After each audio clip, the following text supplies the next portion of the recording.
Menjelang perayaan Natal dan Tahun Baru, Satuan Tugas Penanganan COVID-19 di Kota Losmawe akan mempersempit ruang gerak masyarakat di sejumlah titik pusat keramaian. Hal ini dilakukan dalam rangka memutus mata rantai penyebaran corona.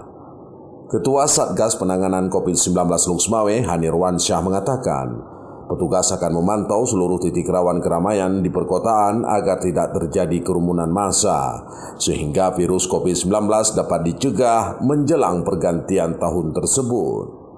Mengingat ini ada event-event tahunan ya, seperti Tahun Baru dan Natal, kami dari Satgas COVID selama ini berjalan pengawasan di lapangan seperti pembatasan di tempat-tempat keramaian.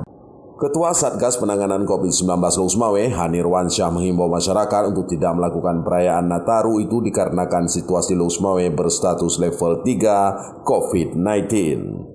Ia mengaku khawatir bila ada di antaranya yang melanggar larangan tersebut akan berpotensi menimbulkan klaster baru menjelang Natal dan Tahun Baru. Dari Kota Losmawe, Erwin Jalaluddin melaporkan untuk KBR.